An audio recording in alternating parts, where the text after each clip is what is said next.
सो बच्चे, हमारी last video थी एक्सरसाइज 7.6 की। तो अब ऐसा है कि 7.7 और 7.8 आपके सिलेबस में नहीं है, वो कट चुकी है according to the new syllabus. तो उससे आगे अब 7.9 एक्सरसाइज हम स्टार्ट करने जा रहे हैं।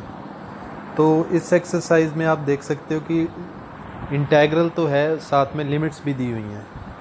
तो ऐसे इंटेग्रल को हम डेफिनेट इंटेग्रल बोलते हैं। Definite integral, right. So definite integral का मतलब क्या होता है? फॉर एग्जांपल जैसे क्वेश्चन नंबर 1, अब यहाँ पे आपको लिमिट्स दी हुई हैं लाइक दिस। इंटीग्रेशन वैसे ही करनी है जैसे सिंपल हम करते हैं। x की integration is x square by 2, 1 की इंटीग्रेशन x। इंटीग्रेशन हो चुकी है तो अब हम इंटीग्रेशन का साइन हटा के उसकी जगह पे ब्रैकेट डाल देंगे। और ये जो लिमिट्स थी पहले लेफ़्ट साइड पे थी, अब राइट साइड पे आ जाएंगी ये। ओके, अब हमने क्या करना है कि ये ऊपर वाली लिमिट को हम अपर लिमिट बोलते हैं और नीचे वाली लिमिट को हम लोअर लिमिट बोलते हैं। ओके, तो पहले हमने अपर लिमिट पुट करनी है इसमें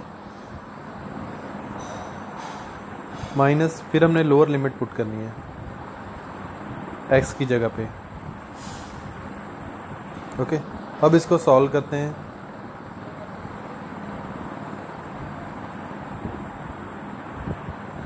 तो यहाँ पे बन रहा है आपका 3/2 और ये बन रहा है आपका -1/2।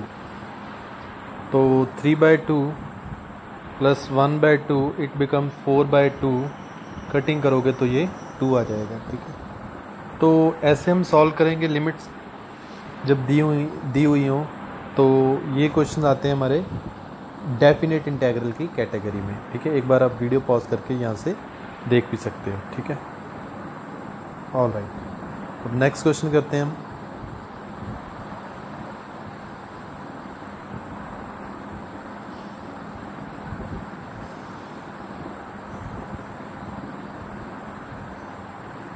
नेक्स्ट क्वेश्चन देखिए, question number 2, limit 2 to 3 1/x dx। तो 1/x की integration it is log mod x। Integration हो गई तो हम ब्रैकेट डाल देंगे, लिमिट लोअर लिमिट, तो ये अपर लिमिट हो गई। तो इसमें हम log एक बार अपर लिमिट पुट करेंगे और एक बार लोअर लिमिट पुट करेंगे। अब ये डेफिनेट इंटेग्रल में c का सिंबल नहीं आएगा, साथ में c कांस्टेंट नहीं आएगा, ये आपने ध्यान रखना है। यहाँ पे log की प्रॉपर्टी भी लग सकती है, log a minus log b is log a upon b, right. तो ये चीज़ हो गई। Similarly you can solve question number 3 also. अब क्वेश्चन नंबर 4 में क्या है? 0 to π/4 integral sine to 2x dx। अब साइन की integration you know it is minus cos 2x। अब 2x का डेरिवेटिव कितना होता है? 2, वो डिनोमिनेटर में लगेगा। Limit is 0 to π/4, right. तो अब हम क्या करेंगे, 2 हमारा कांस्टेंट, 1/2 कांस्टेंट है, वो बाहर लिख लेते हैं हम। Minus cos 2x limit 0 to π/4। तो अब वही करना है हमने, एक बार अपर लिमिट एक बार लोअर लिमिट। तो this is minus cos 2, upper limit is π/4 minus lower limit put करनी है cos 2 x की जगह पे 0, राइट। तो this will become this is π/2 minus cos π/2 और यहाँ पे कितना आ जाएगा? Minus minus plus cos 0। So this is cos π/2 is 0 और cos 0 इज़ 1। तो 0 के साथ माइनस लगाने का तो कोई मतलब है नहीं, तो इसका आंसर कितना आ जाएगा आपका? 1/2, राइट। तो ये आपका क्वेश्चन नंबर 4। ठीक है जी, अच्छा जी। अब क्वेश्चन नंबर 4 और 5 सेम है बच्चे। क्वेश्चन नंबर 6 देख लेते हैं हम।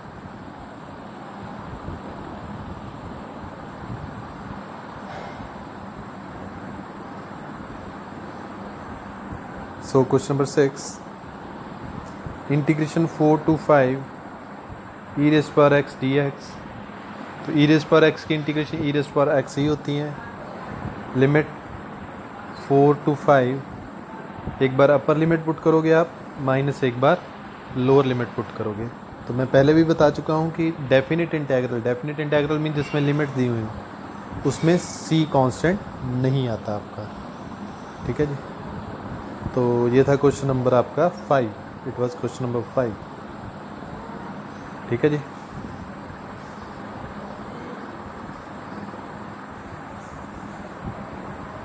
नेक्स्ट क्वेश्चन नंबर 7, ये क्वेश्चन नंबर 6 था आपका। क्वेश्चन नंबर 7, लिमिट 0 to π/4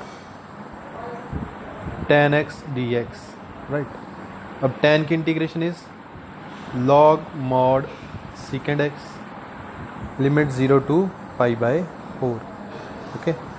तो log mod secant x, x means π/4 minus log mod secant 0, secant π/4 किसके इक्वल होता है बच्चे? That is √2 minus log secant 0 बच्चे 1 होता है। सो this is log 2 √ means 1/2, log 1 बच्चे याद रखना है आपने, log 1 की वैल्यू 0 होती है। तो यहाँ पे log की प्रॉपर्टी लगेगी, कौन सी प्रॉपर्टी लगेगी कि अगर हमारे पास log a⁻b हो तो इसको हम b टाइम log a लिख सकते हैं। तो यहाँ पे 1/2 आगे आ जाएगा using this property log 2, log 1 0 हो गया, तो 1/2 log 2 आपका आंसर बन रहा है इस क्वेश्चन का, ठीक है। सो आई होप आपको समझ लग चुकी होगी। नेक्स्ट देखते हैं हम।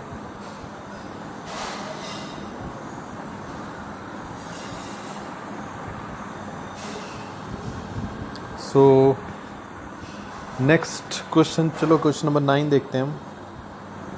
Limit 0 to 1 dx over √1 minus x square.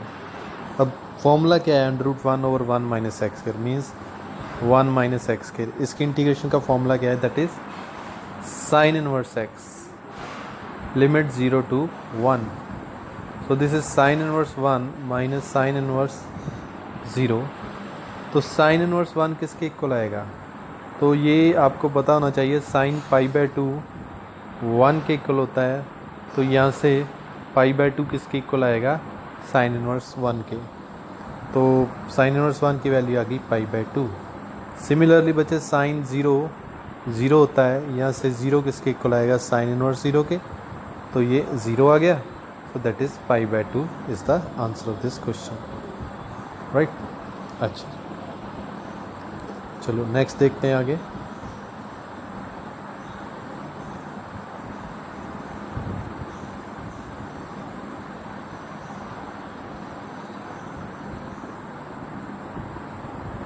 Question number 10 देखते हैं बच्चे हम।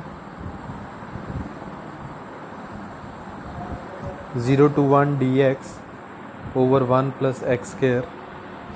तो इसकी सीधे इंटीग्रेशन होती है बच्चे tan इनवर्स x,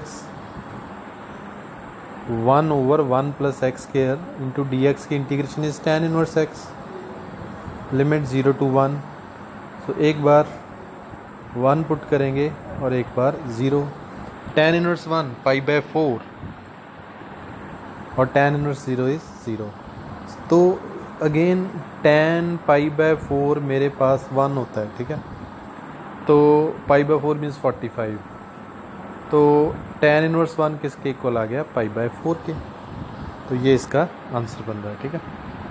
ओके, एक लास्ट क्वेश्चन नंबर 11 भी देखते हैं हम।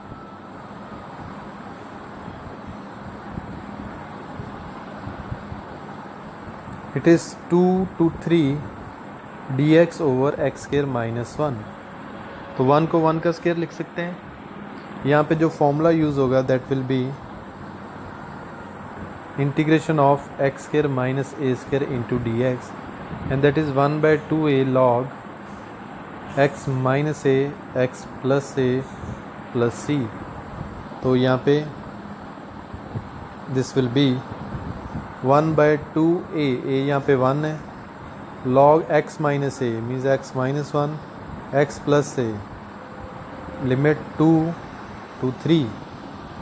So this is 1/2 log. तो एक बार 3 पुट कर दीजिए आप, 3 minus 1 over 3 plus 1 minus log, एक बार 2 पुट कर दीजिए, 2 minus 1 over 2 plus 1, 1/2 log 2/4 log 1/3. तो इसको सॉल्व कर सकते हो. दिस इज़ 1/2 log 1/2, ये आ गया log 1/3. तो log a minus log b की property, that is log a over b, and that will be 3 ऊपर आ जाएगा, 2 नीचे आ जाएगा. so this is the answer of this question. ठीक है, एक बार आप सारा क्वेश्चन वीडियो पॉज करके देख लीजिए. ठीक है जी. तो ये थे आपके क्वेश्चन नंबर 11 तक. नेक्स्ट देखते हैं हम.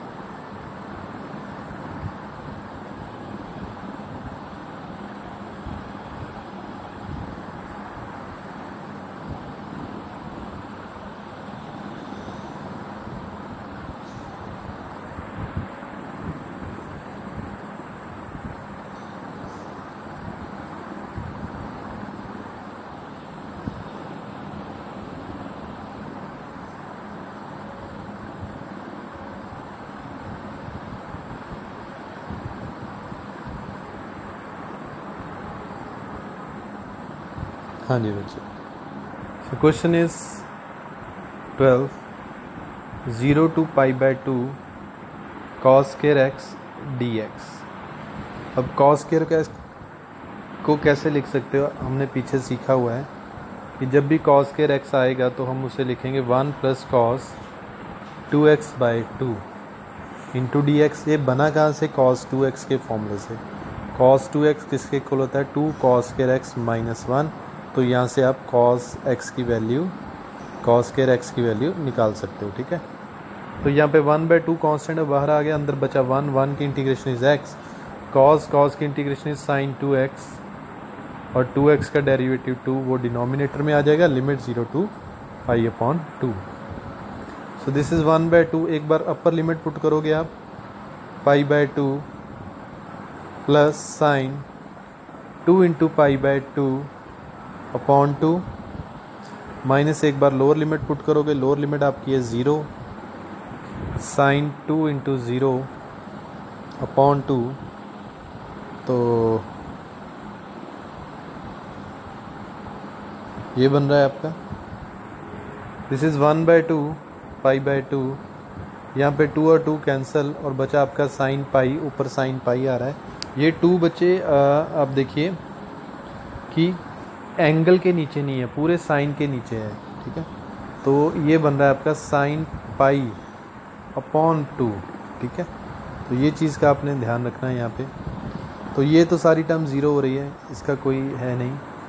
तो साइन पाई भी ज़ीरो होता है बच्चे, sine pi is equal to 0. तो ये भी टर्म ज़ीरो हो गई, तो ये इसके साथ मल्टीप्लाई होगा तो pi/4, ये आपका आंसर आ जाएगा. ठीक है जी. अच्छा, क्वेश्चन नंबर 13. इंटीग्रेशन करनी है हमने 2 to 3 dx over x square plus 1. इसकी इंटीग्रेशन, ऊपर x भी है हमारे पास, x, यस x भी है. अब क्या करेंगे, नीचे वाली टर्म का ऊपर डेरिवेटिव बनाते हैं. x स्क्वायर प्लस 1 है, नीचे इसका डेरिवेटिव होता है 2x. तो हम क्या करेंगे, 2 के साथ डिवाइड करेंगे और 2 के साथ मल्टीप्लाई करेंगे. तो ये 2x dx, नीचे x स्क्वायर प्लस 1, 1/2. तो नीचे वाली टर्म का ऊपर डेरिवेटिव बन रहा है, तो ये क्या आएगा, log x square plus 1, limit 2 to 3, 1/2 log, एक बार 3 पुट कीजिए तो 9 + 1 आ जाएगा. एक बार 2 पुट कीजिए, log 4 + 1 आ जाएगा यहाँ पे, 1/2. सो दिस इज़ 10, ये 5 आ गया आपका. अब यहाँ पे log a minus log b की properties, log a upon b means 10/5 and that is 2. So 1/2 log 2 आपका आंसर बन रहा है इस क्वेश्चन का. ठीक है जी. सो ये चीज़ है. ठीक है बच्चे, तो बाकी आप क्वेश्चन इसके ट्राई कीजिएगा, ठीक है। तो बाकी हम नेक्स्ट वीडियो में कंटिन्यू करेंगे। So thank you.